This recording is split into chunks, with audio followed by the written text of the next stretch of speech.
La maravillosa historia de fe de la beata Ana Catalina Emmerich, escrita por el padre Ángel Peña Benito. Introducción. La vida de la beata Ana Catalina Emmerich es una historia maravillosa que parece ser de otro mundo. Pero lo que vamos a referir en las siguientes páginas no es un cuento de hadas, sino una hermosa realidad que tuvo lugar en Alemania entre los años 1774 y 1824. Su vida está llena de sufrimientos. Tuvo las llagas de Cristo y sufrió como víctima por la salvación de los demás y por las almas del purgatorio. Ella sentía la vocación de reparar ante Dios las ofensas de todos los hombres y asumía muchas veces los sufrimientos que otras personas debían soportar por sus enfermedades o pecados. Tuvo dones extraordinarios como el de la hierognosis para poder reconocer con toda claridad las cosas benditas de las que no lo son. Distinguía las reliquias verdaderas de las falsas y veía detalladamente la vida de los santos a los que pertenecían. En este don sobresale de manera única y excepcional sobre otros santos.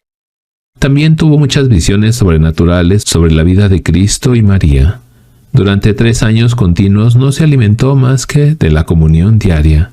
Y, durante muchos años, apenas comía unas cucharadas de caldo y un poco de agua, a pesar de estar sangrando frecuentemente de las llagas, lo que hace que su vida fuera un verdadero milagro permanente. Su don de bilocación fue en ella muy frecuente, yendo en espíritu a todas partes del mundo. Todo ello nos lleva a reconocer en ella un testimonio viviente de la fe católica, y cómo nuestra fe es verdadera hasta en los últimos detalles propuestos por la Iglesia. Podemos decir que su vida fue una historia de fe católica, vivida en plenitud. Capítulo 1. Vida en familia. Fueron sus padres Bernardo Emmerich y Anna Killers, quienes habían contraído matrimonio en 1766 y se habían establecido como sencillos campesinos en la aldea de Flamske, a media hora del pueblo de Coesfeld.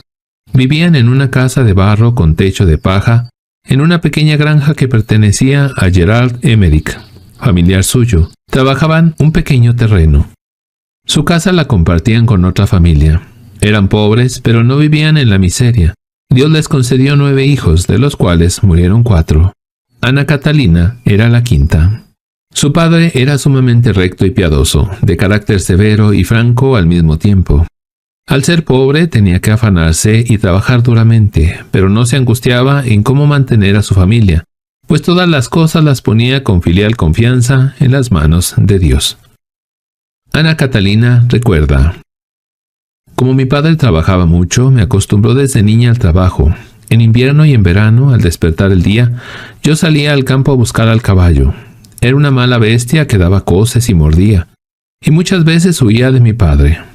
Pero se dejaba sujetar enseguida por mí y aún venía corriendo a mi encuentro. A veces, para que me llevase a casa, tenía que subirme a él saltando desde una piedra u otro lugar elevado. Solía entonces volver la cabeza para morderme, pero yo lo castigaba y no era necesario hacer nada más. También me servía de él para transportar frutos y estiércol. Ahora no acierto a comprender cómo lo podía manejar entonces, siendo yo una niña tan frágil. Mi padre me llevaba muchas veces consigo al campo muy de mañana. Cuando salía el sol se quitaba el sombrero y rezaba y hablaba de Dios, que hace salir un sol tan hermoso para nosotros. Solía reprender el que la gente se quedase durmiendo en la cama después de salir el sol, pues, según él, de este mal hábito provenía la ruina, tanto para las personas como para las casas y los campos. Una vez le dije: a mí no me puede suceder esto, pues el sol no da en mi cama. Mi padre me contestó: aunque no lo veas, el sol, cuando sale, ve todas las casas y brilla sobre todas ellas. Yo me quedé pensativa meditando sus palabras. Cuando salíamos juntos antes del amanecer, me decía mi padre: mira, todavía no ha pasado ningún hombre por aquí. Nosotros somos los primeros. Si tú rezas con devoción, bendeciremos el país y los campos. Es muy hermoso salir cuando todavía nadie ha pisado el rocío. Aún se nota en el campo la bendición de Dios, porque aún no se ha cometido en él ningún pecado, ni se ha dicho en él ninguna palabra mala. Cuando uno sale al campo y encuentra pisado el rocío, Parece como si todo estuviese ya manchado y corrompido. Aunque era de constitución débil y muy pequeña todavía, trabajaba con mis padres o con mis parientes en las rudas faenas del campo. Siempre tomaba parte de los trabajos más penosos. Recuerdo que una vez cargué yo sola en el carro unos 20 haces de trigo, en menos tiempo de lo que hubiese tardado el más robusto trabajador. También trabajaba mucho segando y atando las mieses. Cuando tocaban a misa, mi padre se quitaba el sombrero y rezaba en silencio. Luego me invitaba: ahora sigamos la misa. Y mientras trabajaba me decía: ahora el sacerdote hace esto, después hace aquello. Y ambos rezábamos y nos santiguábamos. Luego solía cantar el versículo de un salmo o silbaba la melodía de un cántico y, mientras yo levantaba el rastrillo, me iba explicando. La gente no deja de hablar de milagros y, sin embargo, vivimos constantemente de los milagros y de la gracia de Dios. Mira el grano de trigo en la tierra, está enterrado, y sin embargo, saldrá de él una gran espiga que dará el céntuplo. Eso también es un gran milagro. El domingo, después de comer, nos recordaba el sermón, y lo hacía de un modo muy edificante. Bien nos leía un comentario sobre el Evangelio. Fue mi padre quien me enseñó a rezar y a hacer la señal de la Santa Cruz. Me tomaba en brazos, me cerraba mi manecita derecha y me enseñaba a asignarme con el dedo pulgar. Luego me abría la mano y me enseñaba a santiguarme. Muy pronto, cuando ya sabía la mitad del Padre Nuestro o algo menos, repetía muchas veces lo que sabía, hasta que me parecía que había rezado tanto como si lo hubiera dicho entero. Fue también mi padre quien me enseñó a leer. Más tarde, al acercarse el momento de mi primera comunión, recibí algunas lecciones de un piadoso granjero de la vecindad que vivía en Alten Hovenshoek. Era maestro de escuela y cobraba un groschen al mes por cada niño. Pero yo no asistí mucho a la escuela, porque tenía que hacer toda clase de cosas en la casa. Semejante a su padre, en piedad y buenos sentimientos, era su madre. Al tener que trabajar ruda y constantemente desde que se casó, se había vuelto seria y severa. Pero su corazón siempre se conservó dulce y bondadoso para con todos. Cuanto más se debía afanar con su marido por procurar para ellos mismos y sus hijos el sustento necesario, tanto menos parecía inquietarse por el porvenir, y tanto más lejos se mostraba descontenta de su penosa situación. Respecto a ella, Ana Catalina nos cuenta lo siguiente. Las primeras lecciones de catecismo las aprendí de mi madre. Su dicho favorito era: Señor, hágase tu voluntad y no la mía. Señor, dame paciencia y aflígeme después. Estas palabras siempre las he conservado en mi memoria. Cuando jugaba con otros niños, decía mi madre: siempre que los niños se llevan bien al jugar unos con otros, los ángeles o el niño Jesús les acompañan. Esto lo creía yo al pie de la letra y no me causaba admiración. De tal manera que miraba con frecuencia al cielo para ver si venían pronto, y otras veces creía que estaban con nosotros. Para que no nos dejasen, nuestros juegos eran siempre inocentes y edificantes. Cuando tenía yo que ir a la iglesia en compañía de otros niños, iba delante o detrás de todos ellos para no tener que oír ni ver durante el camino ninguna cosa mala. Esto me lo había recomendado mi madre y me exhortaba a que, mientras tanto, rezara ya unas oraciones, ya otras. Cuando me hacía la señal de la cruz en la frente, en la boca y en el pecho, decía yo interiormente: estas cruces son la llave para que no entre ninguna cosa mala en el pensamiento, ni en la boca, ni en el corazón. Solo el niño Jesús debía tener la llave. Si solo él la tiene, todo irá bien. Su padre Bernardo, aunque volviera muy cansado del trabajo de todo el día, nunca dejó de reunir a sus hijos al anochecer y de exhortarlos a rezar por los caminantes, por los pobres soldados y por los obreros sin trabajo, enseñándoles algunas oraciones con este fin. Los días de carnaval les mandaba su madre rezar postrados en tierra, con los brazos extendidos, 4 Padres Nuestros para que Dios defendiese la inocencia de los que en tales días son tentados a perderla. A veces su madre decía: Señor, como tú quieras, no como yo quisiera. Y también: Señor, golpéame lo que quieras, pero dame paciencia. Y Ana Catalina añade: Esa fue mi primera Biblia y no la he olvidado. Su madre fue una mujer valiente y en ocasiones tuvo que enfrentarse a grandes dificultades, porque su esposo cayó enfermo y tenían 2 hijos raquíticos. Con Ana, Catalina era severa. Nunca le dirigía un elogio por temor a halagar su amor propio, a diferencia de otros padres que alababan a sus hijos. Y dice Catalina: yo sufría convencida de ser la niña más mala del mundo, y se me oprimía el corazón ante la idea de que yo era muy mala delante de Dios. De todos modos, sus padres, trabajadores y piadosos, le dieron una buena educación cristiana, que le sirvió mucho para el futuro. Toda su vida se distinguió por su carácter trabajador y alegre, y por entregarse totalmente al servicio de Dios y de los demás. Ella amaba mucho a sus padres. Cuando su madre enfermó gravemente en el invierno de 1816 a 1817, ella hizo que la llevaran a su habitación de enferma en Dulmen para poder cuidarla con su hermana Gertrudis. Murió el 13 de marzo de 1817. Catalina oró mucho por ella y el mismo día de su muerte la vio subir al cielo. Infancia. Nació Ana Catalina el 8 de septiembre de 1774 en la aldea de Flamske, a 3 kilómetros de Coesfeld. Según la costumbre de la época, recibió el mismo día el bautismo en la iglesia parroquial de Santiago, del pueblo de Coesfeld. Ella cuenta que el 8 de septiembre de 1821 vio en visión sobrenatural todos los detalles de su nacimiento y de su bautismo, y lo cuenta así: hoy he visto en éxtasis mi nacimiento y bautismo en ese día tan señalado. Estaba yo allí presente y me embargaban unos sentimientos singulares. Me sentía como un niño recién nacido en brazos de las mujeres que me llevaron a Coesfeld para ser bautizada. Me causaba vergüenza el verme tan pequeña y tan necesitada de auxilio y, sin embargo, ya tan vieja. Pues todo lo que sentía entonces, como niña recién nacida, lo veía y lo conocía de nuevo en esta hora, pero mezclado con las impresiones presentes. Entonces era muy frágil y no podía valerme. Las 3 mujeres ancianas que me llevaban a la iglesia me resultaban antipáticas, al igual que la partera, no así mi madre, que me amamantaba.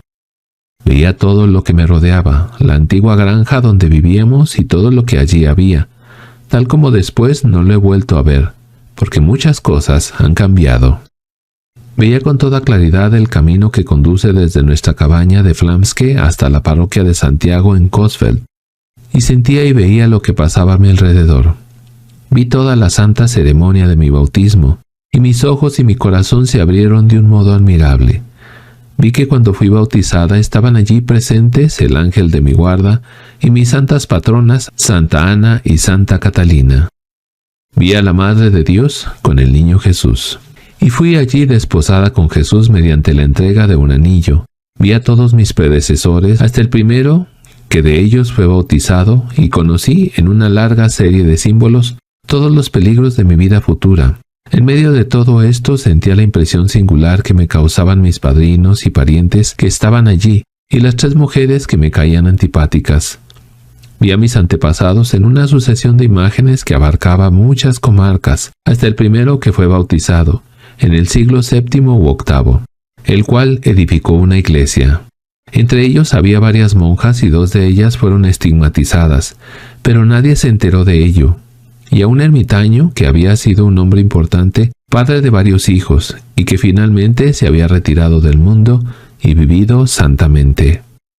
Cuando al volver a casa desde la iglesia, pasé por el cementerio, experimenté un vivo sentimiento del estado de las almas cuyos cuerpos reposan allí, esperando la resurrección. Entre ellos observé con respeto algunos cuerpos que brillaban y resplandecían notablemente. Cuando tenía 1 año de edad, un día me caí al suelo. Mi madre, que en esos momentos se encontraba en la iglesia de Coesfeld, tuvo un presentimiento de que algo me había acontecido, y presa de gran ansiedad volvió a casa. Por mucho tiempo no pude caminar. Recién al 3er año de mi vida curé enteramente de mi mal. El muslo se había desarrollado bien, pero por haber sido excesivamente ligado con fajas, quedó para siempre delgado. A los 3 años solía exclamar con todo mi corazón: «Oh Señor y Dios mío, haz que yo muera, porque los que crecen y se hacen grandes te ofenden con muchos pecados». Cuando salía de casa decía: «Si cayese muerta aquí, delante de esta puerta no podría ofender más a Dios. Cuando tenía 6 años, hacía ya lo que hago ahora. Confeccionaba ropa para los pobres. Sabía que tendría un hermanito. Como lo supe, no lo podría decir. Quería entonces darle a mi madre algunas cosas para el niño recién nacido, pero no sabía aún coser. El niño Jesús se me apareció y me enseñó y ayudó a hacer un gorrito y otras prendas para el niño. Mi madre quedó muy sorprendida de cómo yo había podido hacer tales trabajos. Recibió las prendas que le ofrecí y se sirvió de ellas. Cuando comencé a cuidar las vacas, vino un niñito hacia mí e hizo que las vacas se cuidasen ellas mismas. Nosotros hablábamos juntos de cosas buenas, cómo queríamos servir a Dios y amar al niño Jesús, y cómo Dios lo ve todo. Yo me encontraba a menudo con ese niñito y nos entendíamos perfectamente. Cosía y hacía gorritas y medias para los niños pobres. Yo me sentía capaz de hacer todos los trabajos que quería y además tenía todo lo que necesitaba para esos trabajos. A veces venían también algunas monjas y se unían a nosotros, y siempre eran del convento de las Anunciatas. Lo más admirable era que yo creía y me comportaba como si todo lo hiciese por mí misma, cuando en realidad era aquel niñito quien lo hacía todo. A mis compañeritos les decía: debemos pensar siempre que el niño Jesús está entre nosotros. No debemos hacer ninguna cosa mala. Antes bien, debemos impedirla en cuanto nos sea posible. Si encontramos lazos tendidos para cazar liebres y trampas para pájaros, preparados por los muchachos, las sacaremos para que no sigan haciendo tales cosas. Debemos empezar a cambiar poco a poco este mundo, para que la tierra se convierta en un paraíso. Cuando guardaba las vacas me venía a acompañar el niño San Juan Bautista, y yo le decía: Juancito, el de la piel de camello, ven aquí conmigo. Él venía y se entretenía conmigo. Un día tuve una visión, en la cual vi toda su vida en el desierto. Conversaba familiarmente con él, y me iba enseñando con gran sencillez cómo imitar su inefable pureza y simplicidad, con que tanto había complacido al Señor en todas sus acciones. Yo me hacía presente en su casa paterna y asistía a los maravillosos acontecimientos de su sagrada infancia junto a su santa familia. Tenía para con todas esas personas un afecto tan vivo y real que las trataba con mucha más familiaridad y confianza que a mis propios parientes. Ana Catalina, que era de constitución frágil, tenía unos grandes ojos azules y su cabello oscuro. Era de carácter impaciente y hasta testarudo. Pronta a la cólera, pero generosa y muy cariñosa. El doctor Wessner, del que hablaremos ampliamente, dirá de ella en su diario: era de constitución delicada y, cuando la conocí, aún mostraba las huellas indudables de un raquitismo que había padecido en sus primeros años. Desde pequeña pasaba muchas horas, a veces noches, orando arrodillada en la pradera. De niña tuvo allí los más hermosos sueños alegóricos y auténticas visiones de la vida de Cristo. Según todos los testigos del proceso de canonización, se dice: de niña era muy educada, amable y piadosa. Prefería ir a la iglesia que tomar parte en las diversiones con otros niños. Una de sus amigas dirá de ella: nunca la oí hablar de otros. Sus conversaciones trataban de la Biblia, de los santos y de las verdades de la fe, evitando las conversaciones mundanas. Pero no era de carácter triste, sino todo lo contrario, muy agradable con todos y tenía buen corazón. Respecto a su vida de unión con Dios, la misma Ana Catalina nos dice: de pequeña, con apenas 3 años, yo sentía una viva inclinación a tratar con Dios y a servirlo. A los 6 años o 7, solía recogerme en oración y en ello encontraba un gozo extraordinario. Así lo asegura también en el proceso su hermano Jan Bernd. Ella dedicaba mucho tiempo a la oración. Cuando nosotros nos íbamos a dormir, ella muchas veces seguía en vela, leyendo un libro o rezando, la mayoría de las veces de rodillas y con los brazos en cruz. Rezaba también mientras trabajaba. Ella nos asegura: cuando tenía 6 o 7 años, pensaba mucho en los sufrimientos de Jesús. Veneraba especialmente la llaga del costado, porque había oído decir que Jesús tenía esa llaga, la más dolorosa de todas. A los 7 años hizo su primera confesión. Creyendo haber cometido un pecado mortal, lloró amargamente en el confesionario y al sacerdote le costó trabajo calmarla. Su pecado no era otro que haberse peleado con otro niño. Otro pecado del que tuvo que confesarse fue que, Una vez se propuso pasar por delante de una aldeana sin saludarla, porque ésta había hablado con poco respeto a sus padres. Así lo hizo, aunque con trabajo, pero se arrepintió tanto de ello que fue a pedirle perdón a la interesada, y en su primera confesión se acusó de ello con gran arrepentimiento. Otro pecado que confesó fue haber desobedecido a sus padres por quedarse a orar y leer por la noche. A los 8 años, aunque ya sabía leer, porque le había enseñado su padre, fue a la escuela, donde aprendió algo de la escritura, cálculo y algunas oraciones. Clara Sondgen certificó en el proceso. En la escuela, ella sobresalía por su inteligencia de los demás niños. El maestro llegó a decir a sus padres que ella siempre sabía responder bien a las preguntas que le hacía. Ella solo asistió a la escuela durante 4 meses. El resto lo aprendió mientras guardaba el ganado y en sus horas libres. Mientras que los otros niños se dedicaban a jugar, ella se retiraba a un rincón y leía un libro.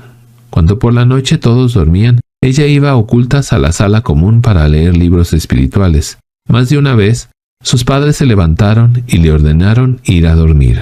Otro aspecto importante de su vida fue el encanto que sentía por la naturaleza, por su carácter alegre y jovial. Cuando se encontraba sola en el campo o en el bosque, llamaba a las aves y cantaba con ellas alabanzas al Señor, y acariciaba a los pajarillos, que se posaban confiados en sus brazos y en sus hombros.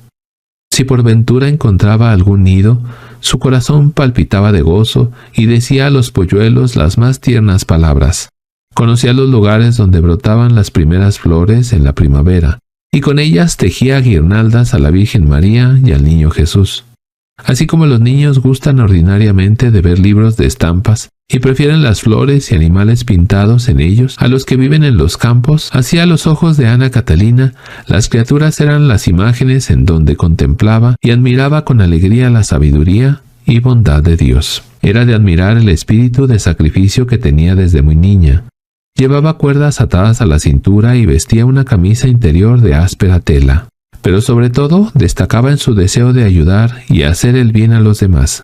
Ella misma nos dice: «Desde niña oraba yo menos por mí misma que por los demás, para que no cometieran pecado y no se perdiera ningún alma.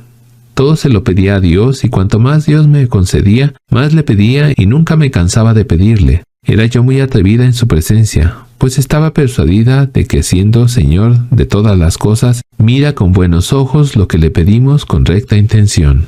Siendo todavía muy pequeña tenía que vendar las heridas de los vecinos, porque lo hacía con más cuidado y suavidad. Cuando veía alguna llaga, decía para mis adentros: «Si la oprimo, le dolerá mucho, pero debe salir el pus». Y tuve la idea de chupar las llagas y se curaban. Nadie me ha enseñado esto. Me lo ha sugerido el deseo que tenía de que se curasen. Al principio sentía asco, pero este mismo asco me movió a vencerlo, porque es señal de falsa compasión. Cuando vencía pronto el asco, experimentaba una gran alegría. Me acordaba entonces de nuestro Señor Jesucristo, que así obró por la salud de todos. Había un niño que tenía muy malas costumbres y cometía muchas faltas. Ella rezaba para que se corrigiera y se impuso a hacer penitencia por él.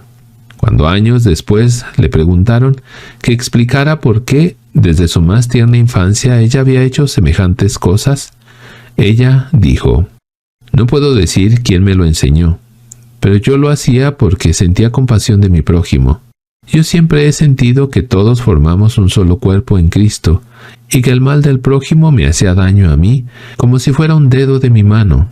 Desde muy pequeña yo pedía para mí las enfermedades de otros y pensaba que Dios me enviaba los sufrimientos por alguna razón particular y que tenía algo que pagar.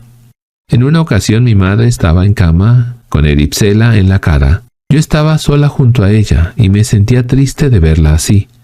Me arrodillé en un rincón y le rogué a Dios con fervor. Yo sentí un fuerte dolor de dientes y toda mi cara se inflamó. Cuando todos regresaron a casa, mi madre ya había mejorado y yo no tardé mucho en curar. Algunos años después yo tenía fuertes dolores. Mis padres estaban enfermos. Me arrodillé junto a su cama y rogué a Dios por ellos. Yo me vi con mis manos juntas por encima de ellos y me sentí impulsada a orar por ellos para que se curaran. Como vemos, su alma resplandecía del amor que Dios le infundía en la oración. Ella dice a este respecto: mi oración consistía habitualmente en un diálogo con Dios. Yo le hablaba como un hijo a su padre. Era muy raro que pidiera a Dios alguna cosa para mí. Mis intenciones eran la conversión de los pecadores y la salida de las almas del purgatorio. Cuando cometía alguna falta, acudía a la intercesión de la Virgen María y le decía: oh, Madre de mi Salvador, eres doblemente mi madre. Tu Hijo, el Verbo encarnado, te entregó a mí como madre cuando le dijo a Juan: ahí tienes a tu madre. Y yo estoy unida a tu Hijo, pero le he desobedecido y estoy tan avergonzada que no me atrevo a presentarme delante de él. Ten piedad de mí, pídele que me perdone, pues es siempre tan bueno el corazón de una madre que a ti no te lo negará. Primera comunión. El diablo no veía con buenos ojos tanta alegría y tanta bondad en una criatura humana. Por eso, en la época en que se preparaba para hacer su primera comunión, sufrió toda clase de tentaciones y ataques por parte del diablo. Parecía que alguien hubiera tratado de ahogarla con su almohada, o como si alguna cosa viva y pesada cayera de golpe sobre su pecho. Por supuesto que el diablo ya se le había manifestado de varias maneras mucho tiempo antes, pero ahora se le manifestaba más claramente, tratando de alejarla de Dios y de su vocación. Hizo su primera comunión a los 12 años, probablemente el día de San Ludgero, patrón de la diócesis, como era costumbre en aquel tiempo en el tercer domingo de Pascua. Ella contó que no le hizo muchas peticiones, simplemente pidió al Señor que hiciera de ella una niña buena y que fuera digna de su amor. Luego rezó también por sus padres. A partir de ese día, la Eucaristía se convirtió en el centro de su vida y de su amor. Su mayor alegría después de su primera comunión era ir los domingos a confesarse y comulgar.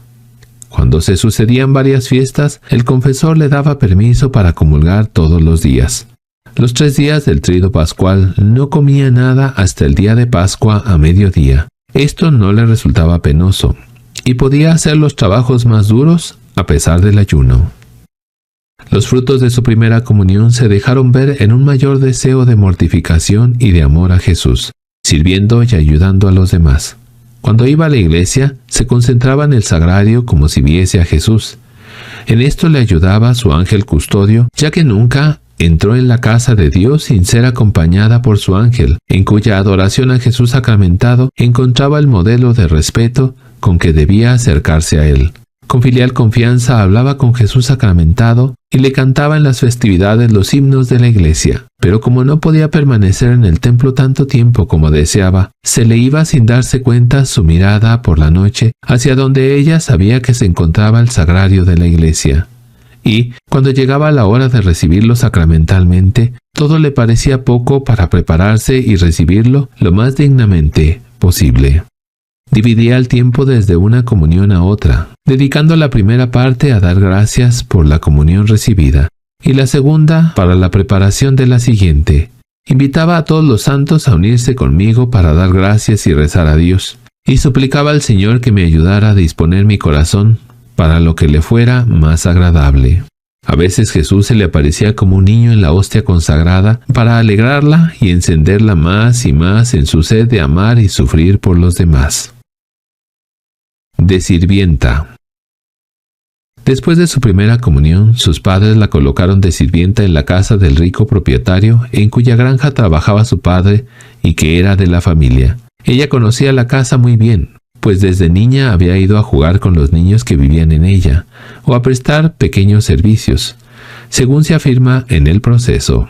Su padre y su madre quisieron que permaneciese allí el mayor tiempo posible, para que viviese más en sociedad, porque no veían con buenos ojos sus ansias de soledad. Durante 3 años tuvo que vivir en dicha casa con tales parientes, incluso para dormir. Durante estos 3 años, de los 12 a los 15, irá madurando espiritualmente y corrigiendo sus defectos. La propietaria, Elizabeth Emmerich, llegó a afirmar: «Nunca tuve nada que reprocharle, y todos nos entendíamos muy bien con ella». Los domingos acostumbraba a hacer el Via Crucis desde Flanske hasta la Santa Cruz de Coesfeld, con los pies descalzos, sola o acompañada por alguna amiga.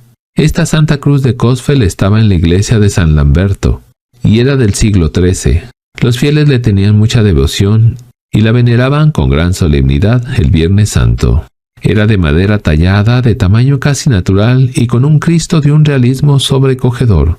Su madre le había enseñado a hacer los domingos el recorrido del Vía Crucis en las 18 estaciones, construidas entre los años 1650 y 1655, que estaban distribuidos a lo largo del camino entre Flanske y Coesfeld.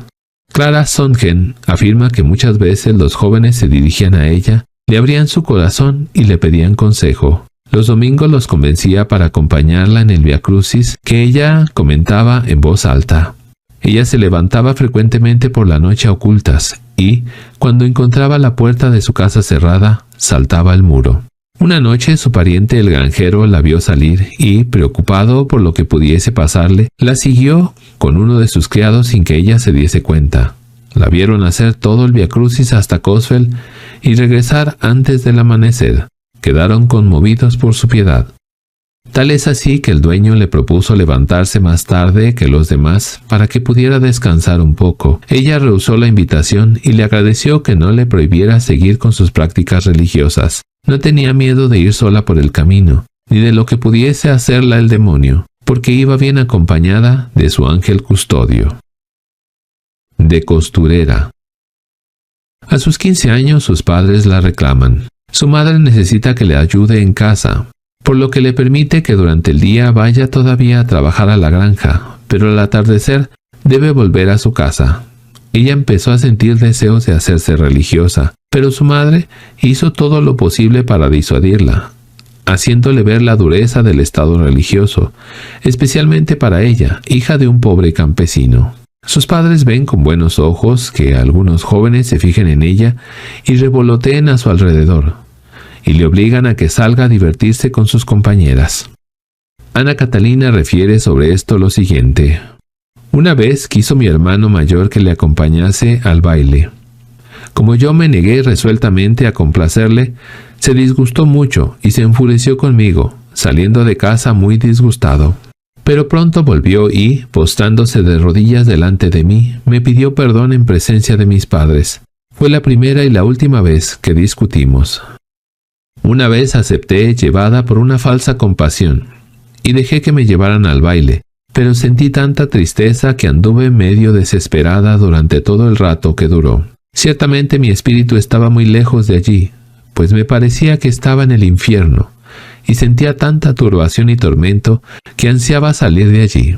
Sin embargo, no me fui, temiendo que no conviniera irme, pues si me marchaba iba a llamar la atención, por lo que permanecí allí todavía largo tiempo. Me parecía entonces como si me llamara desde afuera mi celestial esposo, y que yo huía de él. Mirando a mi alrededor, lo hallé bajo unos árboles triste y airado, con el rostro desfigurado y cubierto de sangre. ¡Qué infiel eres! ¡Cuánta amargura me causas! ¡Qué mal me tratas!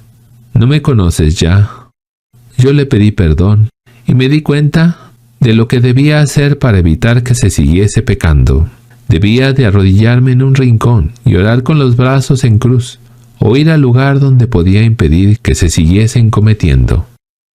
Otra vez que fui a otra diversión, sentí que una gran fuerza que me inducía a alejarme de aquel lugar, tanto mayor cuanto más empeño ponían mis compañeros en retenerme. Tuve que alejarme de allí, pues me parecía como si la tierra quisiera tragarme. Me encontraba totalmente turbada. Apenas había atravesado las puertas de la ciudad y tornado al camino que conduce a mi casa, se llegó a mí una maravillosa mujer y me dijo muy afectada: «¿Qué has hecho? ¿Qué vida es esa? Te has desposado con mi hijo». Luego vi a su hijo con el rostro desfigurado y triste, y sus censuras me partían el corazón, pues yo había estado en tan mala compañía mientras que él me esperaba sufriendo. Lloré y creí morirme de dolor, y rogué a su madre que intercediera para que me perdonase, prometiéndole no volver a ser jamás tan condescendiente. Y ella, en efecto, intercedió por mí y fui perdonada. Prometí una vez más no concurrir a tales reuniones. Entonces ellos me dejaron, después de haberme acompañado largo trecho. Yo estaba en mis 5 sentidos, y ellos hablaban conmigo como pudiera haber hablado cualquier persona viva. Me sentía enormemente alterada y anduve hasta casa llorando a gritos. A la mañana siguiente me reprendieron por haberme vuelto sola. Finalmente hallé la paz. Llegó a manos de mi padre un librito en el cual leyó que los padres no deben llevar a sus hijos a semejantes diversiones.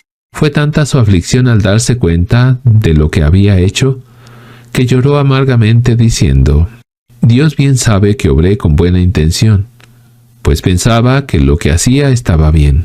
Yo misma hube de consolarle lo mejor que pude. De todos modos, como ella quería a toda costa hacer la voluntad de Dios, comenzó a pedir al Señor que le quitara la repulsión que sentía por el matrimonio, si era su voluntad que se casara. Sin embargo, su deseo de entrar en el convento se hizo aún más vehemente. El tiempo que estuvo en su casa después de haber sido sirvienta fue poco.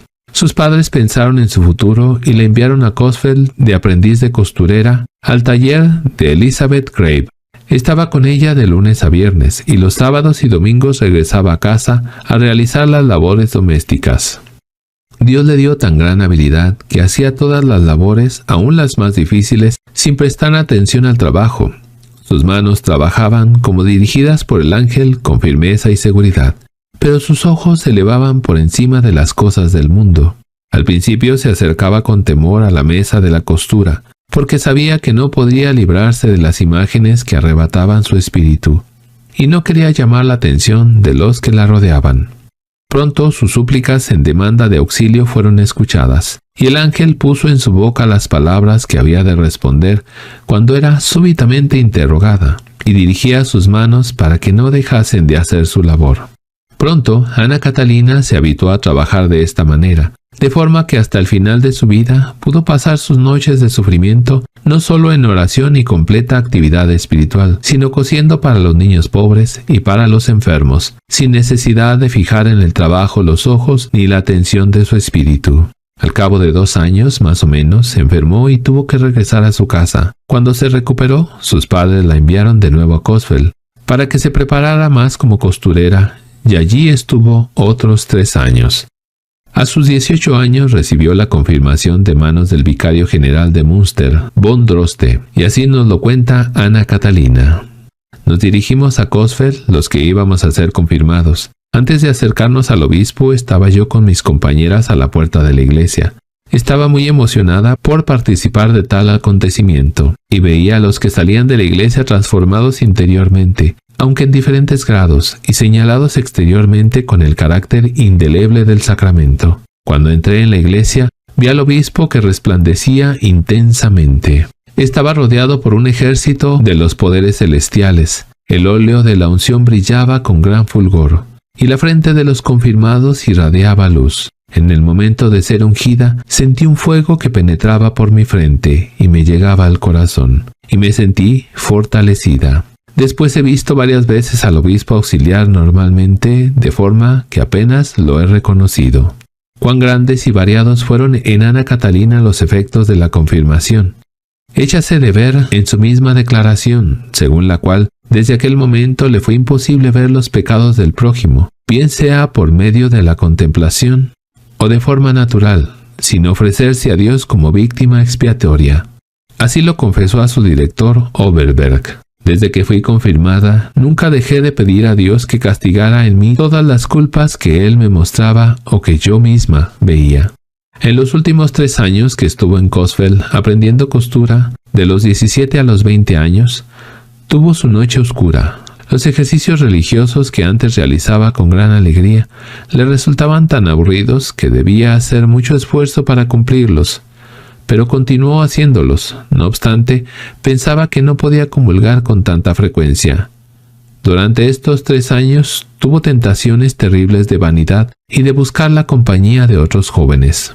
A los 20 años regresó a su casa. Su padre le preparó una habitación para el trabajo de costura, y ella trabajaba como costurera itinerante por las granjas y las aldeas de la zona. Gracias a su dulzura y responsabilidad, logró pronto tener bastantes clientes.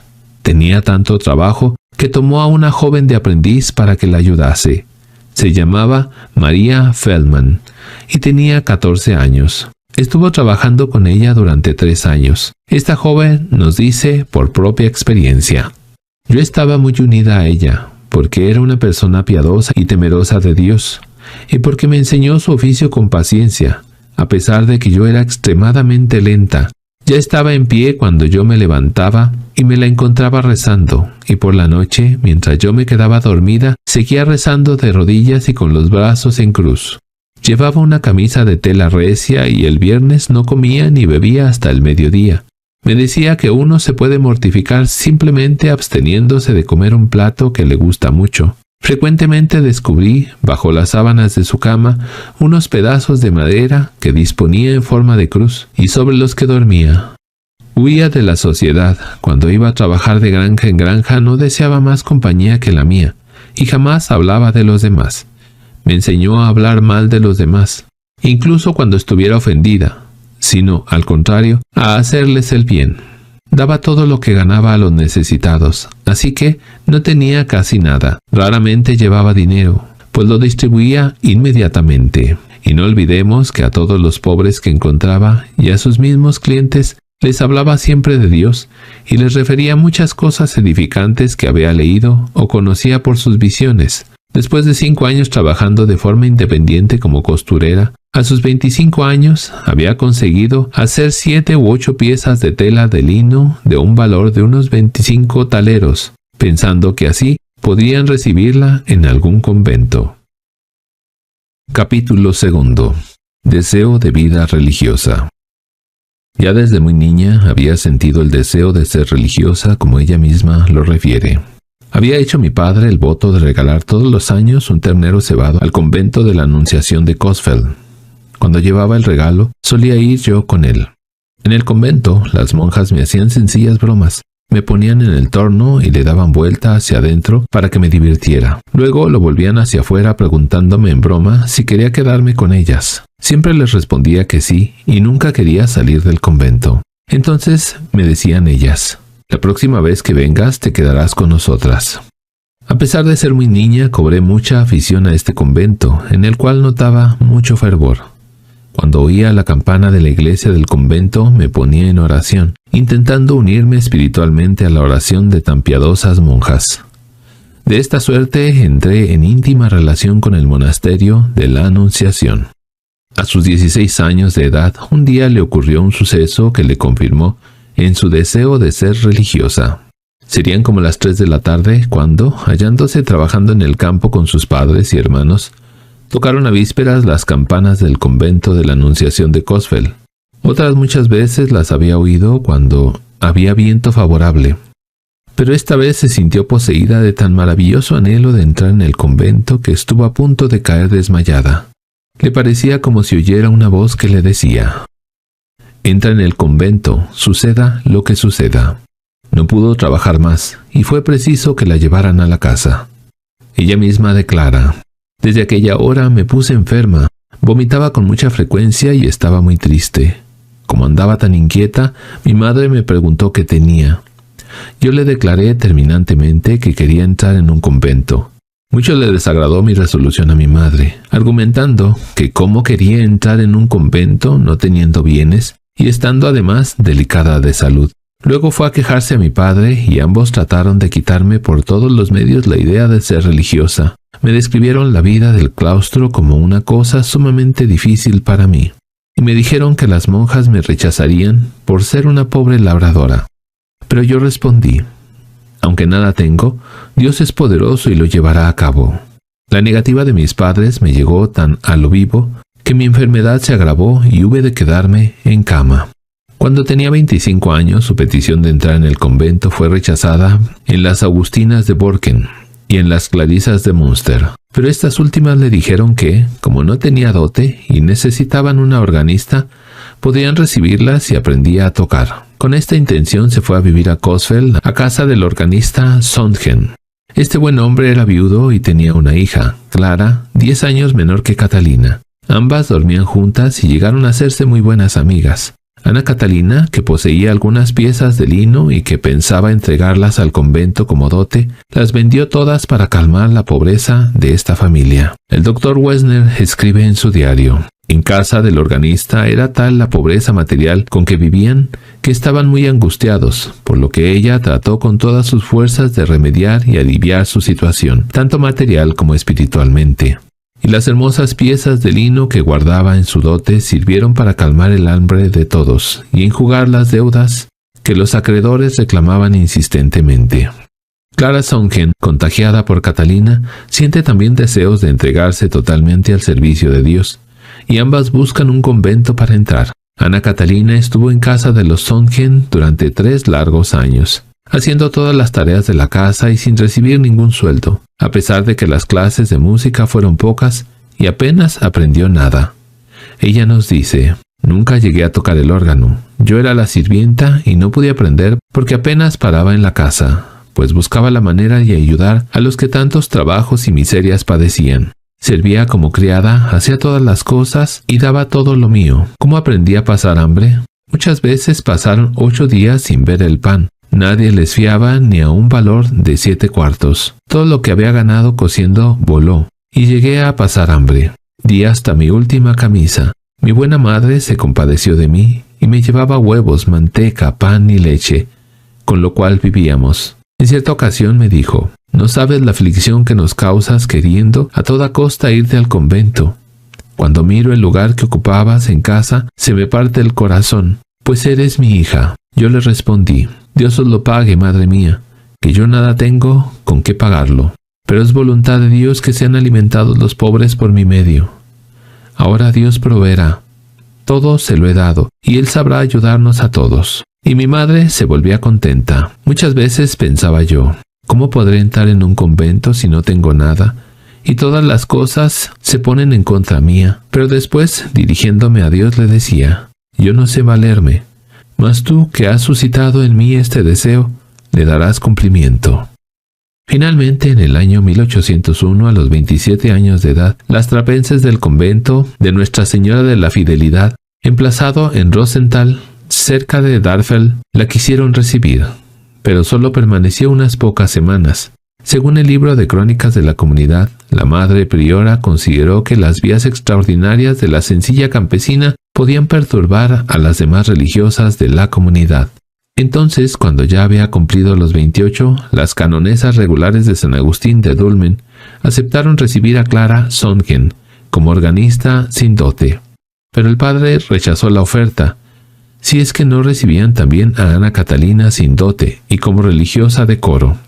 Las agustinas, que necesitaban urgentemente una organista, aceptaron la propuesta a regañadientes, pues era un convento muy pobre y necesitaban dinero para su mantenimiento. A finales de septiembre de 1802, Ana Catalina se fue a su casa de Flamske para despedirse de su familia. Así nos lo refiere: la víspera del día de nuestra partida de Coesfeld para Dulmen, donde teníamos que entrar en el convento, fui a casa de mis padres para decirles adiós y pedirles algo de dinero para el viaje. En efecto, a pesar de la felicidad y de la gran alegría que radiaba ante la perspectiva de abandonar el mundo y entrar en la casa de bodas de mi celeste esposo, yo carecía de cualquier bien terrenal. Pero no tenía que llevarme nada de este mundo. Jesús deseaba acogerme pobre y despojada de todo. De modo que no recibí nada de los míos, sino las lágrimas de mi madre y las duras palabras de mi padre. Si hubiera que enterrarte mañana, yo pagaría gustoso los gastos de tu entierro. Pero como se trata de entrar en un convento, no te daré nada. Sin embargo, ni las palabras de mi buen padre, ni la oposición de los míos, que tanto lloraban por mi causa, fueron capaces de disuadirme. Vida en el convento. El convento de Agnettenberg de las canonesas regulares de San Agustín había sido fundado en el año 1457 y estaba emplazado en Dulmen. Al principio tuvo una excelente reputación y muchas vocaciones. En 1417 fueron anexionadas con pleno derecho a la Orden de San Agustín y hasta fines del siglo XVII fue una comunidad próspera y fervorosa. Pero las guerras continuas empobrecieron el convento y cayó en relajación. La vida pastoral de 1799 anotó numerosas faltas a la regla y al espíritu religioso, según el vicario general de la diócesis, que se vio obligado a dictar algunas medidas de reforma. Se prohibió que las hermanas salieran del convento para asistir a celebraciones mundanas, como bodas, festejos, etc. Igualmente se prohibió salir a la caída de la tarde, se limitaron los tiempos de acudir al locutorio y se prohibieron las idas y venidas por el claustro de personas ajenas al convento. Para paliar su pobreza, en 1792, aceptaron hacerse cargo del colegio de niñas de Dulmen y hacían también algunos trabajos de costura y bordado. También alquilaron algunas celdas del convento a personas laicas. Lo más cuestionable es que alquilaban su espaciosa sala capitular para asambleas y fiestas profanas. Debido a la pobreza del monasterio se instauró la costumbre de que cada hermana se hacía cargo de su desayuno, de la mitad de los gastos médicos y de una parte de su vestimenta, teniendo derecho a 2 medios días semanales libres para trabajar por su cuenta, quedándose el salario para estos gastos que no cubría la comunidad. Esto dio lugar a ciertos comportamientos individualistas y a que cada una dispusiese de dinero propio en contra del voto de pobreza. Felizmente conservaban todavía el rezo en común del oficio divino. En esa comunidad relajada, integrada por 8 religiosas, entran el 13 de septiembre de 1802 Clara Songen y Ana Catalina. Para Catalina no hay celda propia, pues las otras están alquiladas a personas de fuera. Ambas deben habitar en la misma celda, pero se entienden muy bien, pues han vivido juntas antes de entrar al convento. A Ana Catalina le dan a entender que tiene que compensar el que la hayan aceptado gratuitamente, encomendándole los trabajos más duros, reservados normalmente a las hermanas legas, aunque ella es religiosa de coro. Debe cuidar el ganado, cuidar del jardín, atender a las enfermas, pero, sobre todo, debe superar las mezquindades y envidias de algunas hermanas que creen que tienen derecho a exigirle todo para que se gane el derecho de ser religiosa. Durante el año de noviciado, a pesar de no tener dinero alguno, debe buscarse el desayuno por su cuenta. Clara dirá: como no tenía dinero ni provisiones de té o café, iba todas las mañanas a la cocina de su pequeña cafetera y recogía los pozos que las otras hermanas habían tirado la víspera y los servía, bebiéndoselos después a modo de desayuno. Ana Catalina no se desanima, está acostumbrada a la pobreza y a ayunar frecuentemente, pero los trabajos duros y la mala alimentación la debilitan y enferman. Entonces, debe pagar la mitad de los gastos de sus medicinas. Como dirá el doctor Wessner, tomaba los medicamentos que le prescribía el médico, Dr. Krautansen, por miedo a desobedecerle, pero constataba enseguida que le eran perjudiciales para su salud. Si se olvidaba de tomarlos, le reprochaba su descuido en los términos más amargos.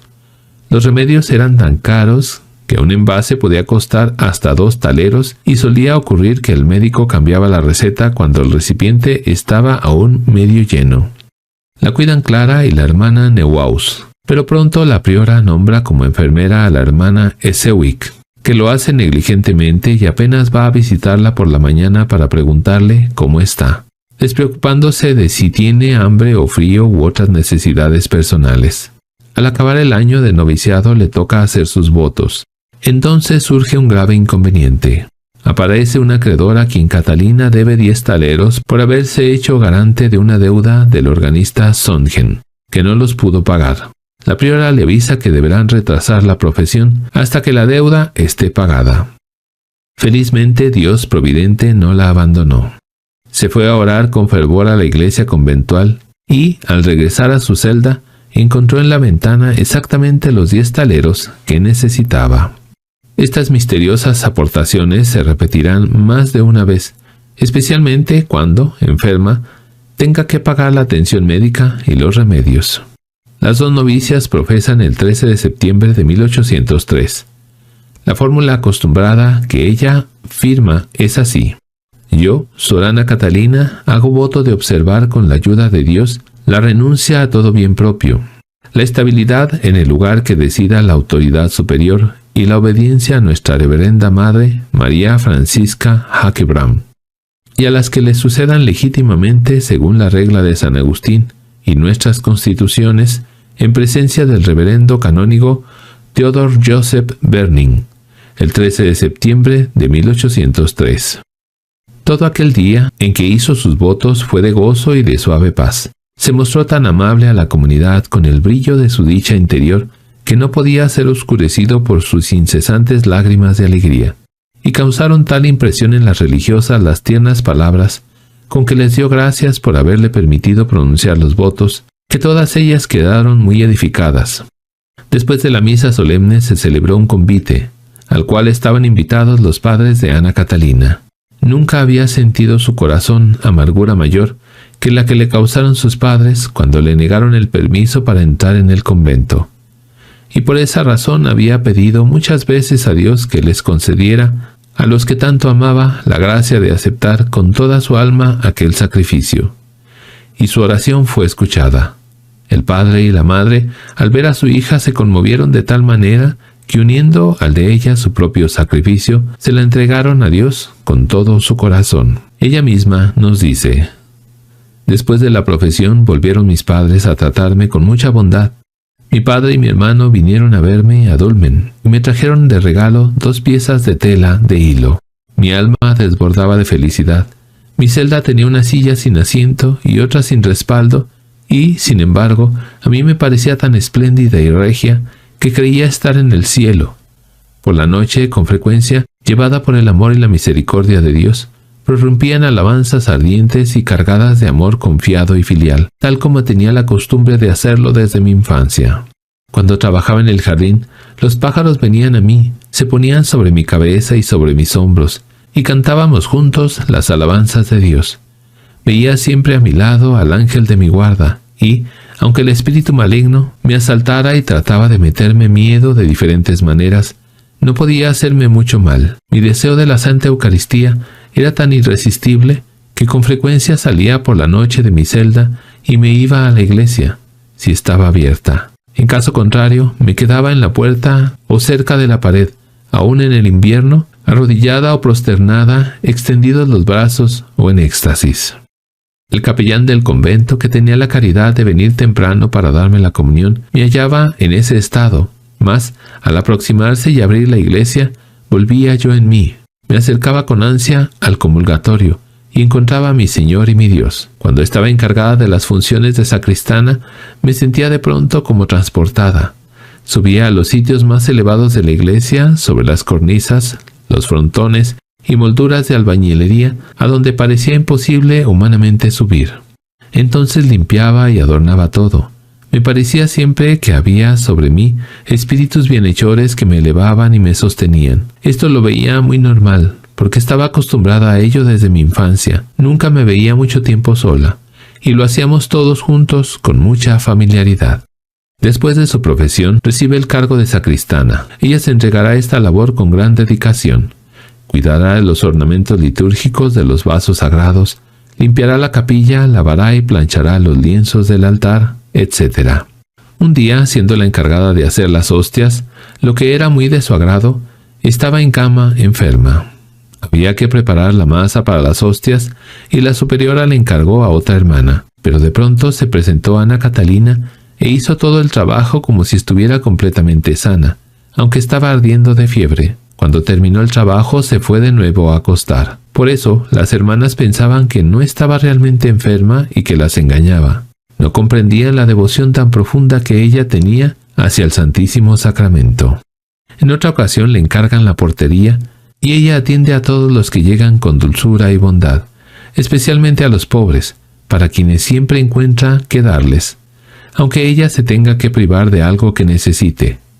En sus tiempos libres, con retazos de tela que le regalan, hace gorros, pañuelos, delantales y otras cosas para los niños pobres. Pero a pesar de toda su dedicación y entrega para servir a sus propias hermanas de comunidad, ellas la consideran la última del convento. Sin embargo, cumplía sus tareas de tal modo que no había nada que reprocharle.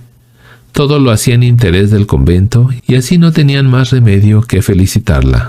Participaba con toda regularidad en el rezo del oficio divino, siempre que su salud se lo permitía, y siempre que no se lo impidieran las enfermedades u otras obediencias. Uno de sus mayores pesares era que la superiora le daba muy pocas o casi ninguna orden. Más de una vez acudió a ella pidiéndole que le mandara algo, asegurándole que lo cumpliría con gusto, pero por toda respuesta le indicó que estaba dotada de suficiente juicio como para saber lo que tenía que hacer. Ana Catalina quedó enormemente confusa.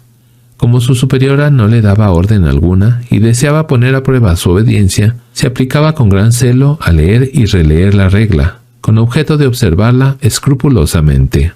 Por otra parte, siempre debía sufrir el desplante y las exigencias de algunas hermanas que siempre la veían como inferior a ellas. Cuando había algún problema, le echaban a ella la culpa.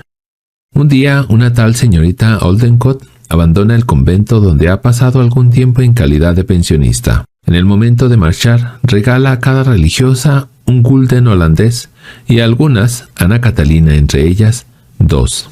La novicia, según manda la regla de la orden, se lo lleva a la superiora. Poco después, con ocasión de una visita de Songen padre a su hija Clara, inician una investigación. Al acabarla, acusan a Ana Catalina de haber recibido 5 gulden de la señorita Oldencott y de haber entregado 3 al organista y solamente 2 a la comunidad. Ella niega enérgicamente esa falsa acusación.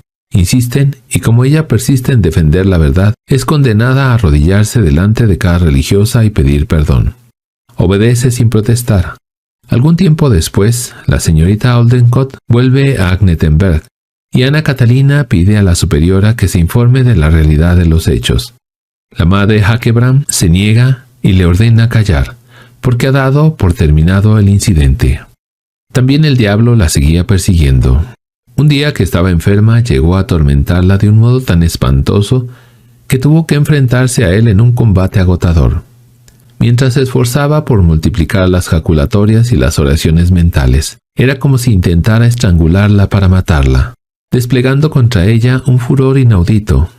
Por fin, Ana Catalina consiguió hacer la señal de la cruz y le ofreció la mano diciéndole: «Muérdela». Ana Catalina atribuye también a Satán un incidente que se produjo durante su noviciado.